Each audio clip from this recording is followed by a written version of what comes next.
екінші кет еркек болып алдың сен уже әйеліңмен біргесің үйіңдесің а бітті сен уже әйеліңмен только өсек айтатын болып кетесің ана кухнядан шықпай не істеу керексің сен ол кезде үйден шығу керексің үйден шыққанда не үшін шығасың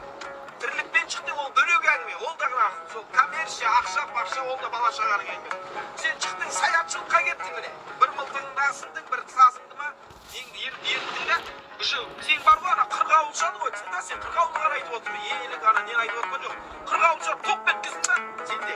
екінші еркектің гармоны оянды сен сезіндің точно сенде мылтықпен аталатының деп жалғыз өзің өмір сүре алатын адамның бәрі жанында біреу жүрмесе жалғыз өзі жүре алмайтын болып кеткен өмірде ал осындай нәрселермен айналысып ат мініп ұзақ жолға шығып жекжаттармен дос жораңмен сөйтіп өз-өзіңе удовольствие аласың бұл өмір сүру ал ешкіммен араласпайсың не саятшылығың жоқ не атқа мінбейсің не бір қонақ күтпейсің не расход шығармайсың мысалы сөйтіп жүрген кезде жалпы сөйтіп жүрген кезде адам уже не үшін осындаймен айналыспағаннан кейін бір нәрсе ішімдікке салынады бағанағы шегеді дейді бірдеңе иіскейді дейді сондайға кіріп кетеді уже адам деген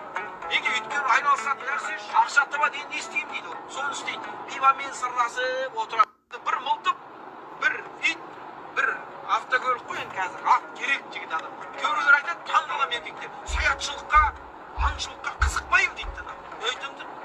таңғаламын қалай қызықпайсың ол генде бар ғой бұл ата бабадан келатқан мысалы бір бүркіт бір тазы бір жылқы бір мылтықпен асыраған бір ауыл сенде мүмкін емес қызықпауың просто сенің еркектік гармонияң өліп қалған деймін ғой ұйықтап жатыр деймін ғой серьезно айтамын шығу керек та бізге жақсы бір мылтық мен бұйырса алып қоямын одан кейін бір күшік іздеп жатырмын сен қарай жүрші бауырым серьезно күшік қарама сен кездесіп айтшы маған мен сатып аламын оны сосын тұрамыз да мысалы қырғауыл аттық па бұл бір жақсы жері сырласып миың тынышталғанға бір екінші шетінен қоян атуға кетеміз біз о не жақындарға сартауқым деген жерлер бар ғой мысалы қоян атып алады қоян сен немене сен аштан өліп жүрсің ба қырып тастама сен 5-6-ауылын атып ал мысалы дұрыс па досым жетеді ал мен саған айтайын қырғауылдың еті ем ба ем